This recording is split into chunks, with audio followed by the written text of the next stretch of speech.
Heart attack आना या eyes की प्रॉब्लम होना या किडनी खराब होना, और इसके अलावा बहुत सारी प्रॉब्लम्स हैं जैसे कि erectile dysfunction, nervous system damage होना, ये बहुत सारी चीज़ें बिकॉज़ ऑफ द डायबिटीज़ होती हैं। और आपको पता है कि डायबिटीज़ कितनी ज़्यादा हमारे देश में जो है फैलता चला जा रहा है। आज मैं आपको एक ट्रू स्टोरी बताता हूँ मिस्टर अमित गुप्ता की, जिनकी एज इस समय 59 ईयर्स है। अभी इनको बहुत सारी प्रॉब्लम्स हुई तो इन्होंने हमसे ट्रीटमेंट के लिए कॉन्टैक्ट किया और हमारा डैम फॉर्म फिल किया। और डैम फॉर्म जो है उसका जो है मैंने एनलार्ज करके मैं आपको बताता हूँ कि जो इन्होंने डैम फॉर्म में लिखा हुआ है। इन 2000 इनको HbA1c 6.2 था, यानी कि इनको जो है डायबिटीज जो शुरू हुई। तो जैसा कि लोग बोलते हैं कि 200-250 तक कुछ नहीं होता, आपको टेंशन लेने की जरूरत नहीं है। तो इन्होंने भी ऐसा करना शुरू किया और केवल एक जो एलोपैथ की दवाइयाँ जो है वो शुरू कर दी। एलोपैथ की दवाइयाँ खाते रहे। 2001 में इनको जो है परमानेंट डायबिटीज जो है शुरू हो गई, यानी कि आज से 23-24 ईयर्स पहले, जब उनकी एज 35 थी, आज 59 है। उसके बाद वो दवा खाते रहे, डायबिटीज की दवाई चलती रही, और उसके बाद 2015 में इनको हाई ब्लड प्रेशर की प्रॉब्लम हो जाती है। 2015 ऑनवर्ड से इनको डायबिटीज के जो कॉम्प्लिकेशंस हैं वो शुरू हो जाते हैं। इनको न्यूरोपैथी यानी कि loss of senses in fit, ये भी शुरू हो जाता है। 2019 में इनका गॉल ब्लैडर जो है सर्जरी करके वो निकाल दिया जाता है। उसके बाद 2021 टू 2024 इनको आइज रेटिनोपैथी की प्रॉब्लम होती है। 3 to 4 टाइम्स इनकी सर्जरी होती है एंड 12 टाइम्स जो है इनको इंजेक्शन दिए जाते हैं for bleeding in retina nerves. ये इनकी प्रॉब्लम होती है। उसके बाद इनका लॉस ऑफ विजन हो जाता है, और आज की डेट में he can see only in very bright light, और अप टू 4 फीट डिस्टेंस पे ये देख सकते हैं। तो ये प्रॉब्लम है। इसके अलावा इन मार्च 2021 में उनको हार्ट अटैक आता है, और उनकी दवाइयाँ ये सब चलती रही, करीब 15-20 दवाइयाँ चलती रही, शुगर की, ब्लड प्रेशर की, और कई सारी इंडाइजेशन की, गैस की, ये सब सारी दवाइयाँ उनकी चलती रही। मार्च 2021 में ही गॉट हार्ट अटैक और उनको एक स्टंट लगता है। उसके बाद 3 साल बाद फिर अगस्त 2024 में इनको अगेन जो है कैल्सिफिकेशन होता है और लेफ्ट आर्टरीज में, और फिर इनको एक और स्टंट जो है वो डल जाता है। उसके बाद जो इनकी प्रेजेंट सिचुएशन आज की डेट में है, जब ये हमारे पास ट्रीटमेंट के लिए आए, वो सब तो प्रॉब्लम है ही है। उनको शुगर उनका बहुत हाई है। उसके बाद उनको बीपी की प्रॉब्लम है, बीपी बहुत हाई है। उसके बाद यूरिन में उनको प्रॉब्लम हो रही है, इनडाइजेशन उनको बहुत है, वीकनेस बहुत है, खड़ा नहीं हो जाता, चक्कर उनको आते हैं। और आज की डेट में वो CKD पेशेंट भी है, और उनका क्रेटिनाइन 4.5 हो रहा है, यानी कि EGFR जो उनका लेस देन 15 है, जो कि 90% से ज़्यादा होना चाहिए। यानी कि आज वो क्रॉनिक किडनी डिजीज के पेशेंट्स हैं, और उनकी फिट में स्वेलिंग और जो भी प्रॉब्लम आती है वो सब प्रॉब्लम है। तो ये स्थिति है उनकी, जबकि उनकी दवाइयाँ पिछले वो 23-24 साल से दवाइयाँ लेते रहे, तब जाके उनकी ये स्थिति हुई है। तो ये स्टोरी है मिस्टर अमित गुप्ता की। मैंने ये स्टोरी इसलिए लेकर आए कि अगर आप चाहते हैं कि आपका या आपके घर में किसी का भी हाल ऐसा ना हो, तो ये वीडियो आप बहुत ठीक से देखें ही नहीं, सुने ही नहीं, बल्कि इसको समझें कि किस तरह से ये डायबिटीज जो है आपको मारती है। तो ये वीडियो आप बहुत ठीक से देखें ही नहीं, सुने ही नहीं, बल्कि इसको समझें कि किस तरह से ये डायबिटीज जो है आपको मारती है और किस तरह से हम बच सकते हैं। तो इस वीडियो में मैं आपको बताऊंगा कि कितनी शुगर के बाद हमारा ऑर्गन जो है वो डैमेज होना शुरू होता है। कोई बोलता है 150 के बाद, कोई 200, कोई 250, अक्सर बोलते हैं 250, और लोग ये बोलते हैं हाँ जी 200-250 तक कुछ नहीं होता। तो इस वीडियो में हम जानेंगे, और स्पेशली उनके लिए जो कि ऑलरेडी डायबिटिक है, जो कि प्री डायबिटिक है, या जिनको इंसुलिन रेसिस्टेंस है। उसका रीजन ये है कि 70-75% लोगों को इंसुलिन रेसिस्टेंस होता है, और यही कारण है डायबिटीज होने का। मेरी लास्ट वीडियो में मैंने बताया है इसके बारे में, उस वीडियो को जाकर जरूर देखिएगा।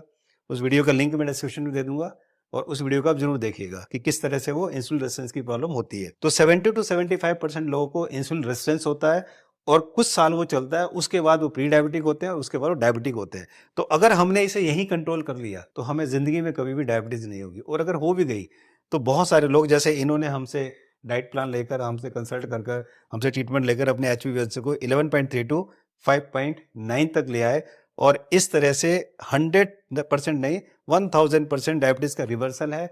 ये टॉपिक पर और जानते हैं कि कितनी शुगर के बाद ऑर्गन जो है हमारा डैमेज होना शुरू हो जाता है। बहुत लोग बोलते हैं 150, 200, 250। कुछ लोग ये भी बोलते हैं कि ACP गाइडलाइन के बारे में बताते हैं कि ACP गाइडलाइन में बोला गया है कि 250 जो है से 250 तक हमें चिंता नहीं करनी चाहिए, वो नहीं करनी चाहिए, बहुत सारी वीडियोस आपको मिलेंगी। अभी जो मेरी आने वाली वीडियोस है उसके बारे में मैं वो एसीपी गाइडलाइन के बारे में पूरी डिटेल से आपको बताऊंगा कि कौन कौन सी वीडियो में क्या क्या लोग बता रहे हैं और सही क्या है, ताकि आप अपने डैमेज को कंट्रोल कर पाए। तो देखिए, इसको समझते हैं पहले डैमेज को। हमारी बॉडी में 5 लीटर ब्लड होता है, यानी कि 1 लीटर ब्लड में हमें 1 ग्राम जो है वो शुगर चाहिए होती है। तो 5 लीटर ब्लड में केवल हमें 5 ग्राम शुगर की जरूरत होती है, ग्लूकोज की जरूरत होती है। यानी कि हमारे ब्लड में हमारा जो HbA1c है वो 4.5 टू 5.6 के बीच में होना चाहिए, यानी 80 टू 100 mg पर DL के बीच में होना चाहिए। अब जो लोग यहाँ पर ये कहते हैं कि नहीं जी वो 250 होना चाहिए, 200 होना चाहिए, तो मैं उनसे ये कहना चाहता हूँ कि आप अपने घर में आपके जो बच्चे हैं, आपकी जो वाइफ है और जो यंग लोग हैं, आप उनका टेस्ट करा के देखिए, उनका HbA1c इसी रेंज में आएगा और इसी रेंज में उनका जो है ब्लड शुगर आएगा। तो आपका भी पहले ऐसे ही था, तो अब जो आपका बढ़ा है, तो फिर आप अपने आप को धोखा क्यों दे रहे हैं कि नहीं जी ये बताया था, पहले भी तो आप ठीक थे। तो क्योंकि आपने अब कुछ गलत किया है, गलत खा रहे हैं, गलत लाइफस्टाइल है, तभी तो आपका बढ़ा है। तो इसलिए उन बातों में मत जाइए, वरना ऐसे ही डैमेज करेंगे जैसे उन गुप्ता जी का डैमेज हुआ है। चलिए अब आगे चलते हैं। ये इसी पर एक रिसर्च है कि कितने शुगर के बाद जो है बॉडी में ऑर्गन जो है डैमेज होने शुरू होते हैं। इस रिसर्च का लिंक मैंने नीचे दे दिया है, आप इसको ठीक से पढ़िएगा, इसमें बिल्कुल क्लियर बताया गया है। अकॉर्डिंग टू दिस रिसर्च, अगर आपकी फास्टिंग ग्लूकोज 100 से ज्यादा है या आपका पीपी ग्लूकोज यानी कि खाना खाने के 2 घंटे बाद अगर आपका ग्लूकोज 140 से ज्यादा है या फास्टिंग आपका 100 से ज्यादा है, तभी से आपकी बॉडी में ऑर्गन का डैमेज स्टार्ट हो जाता है, एज पर दिस रिसर्च, जिसका लिंक मैंने दिया है, आप पढ़िए।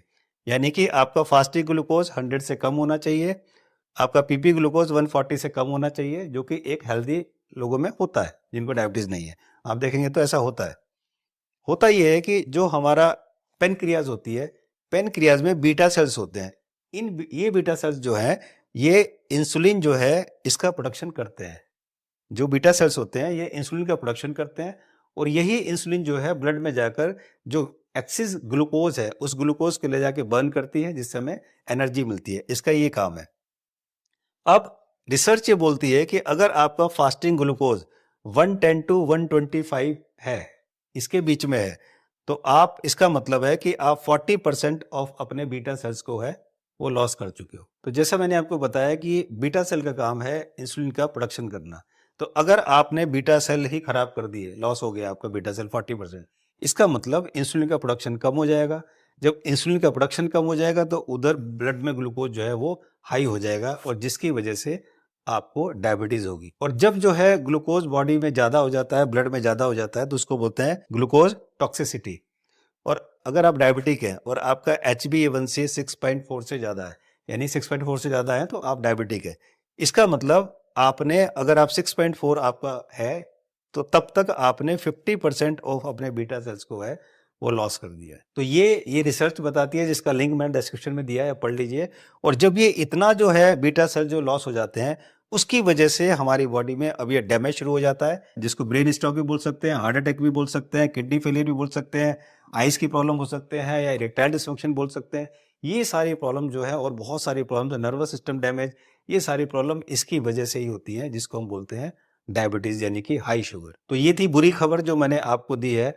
अब मैं आपको देता हूं गुड न्यूज, और गुड न्यूज ये है कि आप इसको 1000% अपने डायबिटीज को रिवर्स कर सकते हैं। इसका रिवर्सल पॉसिबल है, लेकिन समय रहते, क्योंकि अगर आपका समय निकल गया तो फिर समझिए कि बड़ा मुश्किल है इसके बारे में, जैसे मिस्टर गुप्ता के साथ हुआ है कि आपको देखिए कि उन्होंने समय से उसको ठीक नहीं किया, तो उनकी आईज, उनका हार्ट, उनकी किडनी सब कुछ डैमेज हो चुकी है। अगर आप चाहते हैं कि आप या आपके परिवार में से किसी की भी स्थिति ऐसी ना हो जैसी मिस्टर गुप्ता की हुई है, तो आपको अगर डायबिटीज है तो उसको ठीक करें, और अगर नहीं है तो फिर अपनी लाइफस्टाइल को, फूड को ठीक करें, ताकि आपको डायबिटीज जिंदगी में कभी हो ही ना। अब सवाल आता है कि इसके लिए हम करें क्या, इसका सोल्यूशन क्या है। अगर आपको डायबिटीज है तो, अगर आपको नहीं है तो भी उसका क्या सोल्यूशन है। सोल्यूशन ये है कि सबसे पहले मैं आपको ये 6 पॉइंट बता रहा हूं, इस पॉइंट्स को आप ध्यान रखिए। अपनी फूड से, प्रोसेस्ड फूड को बिल्कुल बाहर कीजिए। जो भी पैक्ड फूड है, प्रोसेस्ड फूड है, नमकीन है, बिस्कुट है, चीला, पिज्जा, पास्ता, इन सबको बिल्कुल बाहर कीजिए, प्रोसेस फूड को। दूसरा, अल्कोहल, स्मोकिंग अगर आप लेते हैं इसको बंद कीजिए। थर्ड, फ्रीक्वेंट ईटिंग, बार बार खाना, बार बार खाने से बार बार इंसुलिन का रिलीज होना, और यही डायबिटीज की सबसे बड़ी मेन जड़ है। जैसे मैंने लास्ट वीडियो में बताया था, उसको लिंक दिया हुआ है, आप देखिएगा जरूर। उसमें मैंने बताया कि किस तरह से बार बार खाने से जो है इंसुलिन रिलीज होता है। तो दिन में 2 बार खाइए, सबसे बेस्ट है। आप डायबिटीज से बचेंगे, डायबिटीज से नहीं, बहुत सारी बीमारियों से बचेंगे। फोर्थ, एक्सेसिव फ्रुक्टोज, बहुत ज़्यादा फ्रुक्टोज लेने से बचें। जैसे फ्रूट जूसेस हो गए या पैक्ड जो है जूसेस हो गए, इनसे बचें, इसमें फ्रुक्टोज बहुत होता है, और फ्रुक्टोज डायरेक्ट एंटी लीवर में करता है और लीवर को फिर वो डैमेज करता है। टू मच शुगर, बहुत ज़्यादा शुगर लेने से बचें, इसमें बहुत ज़्यादा कैलोरी होती है और फिर ये आपको लीवर को फैटी करता है और बहुत ज़्यादा प्रॉब्लम आपकी बॉडी में भी करता है। और इंटरमिटेंट फास्टिंग, इसको आप शुरू करें। तो जब ये आप 6 चीज़ों का ध्यान रखेंगे तो आप अपनी बॉडी में से शुगर को बाहर कर देंगे। जिस तरह से इन्होंने 11.3 से 5.9 किया, इस तरह से आप भी, अगर आपको डायबिटीज़ है तो आप ठीक कर सकते हैं, और अगर आपको डायबिटीज़ नहीं है तो इसका फूड लेके आप अपने आप को डायबिटीज़ फ्री हमेशा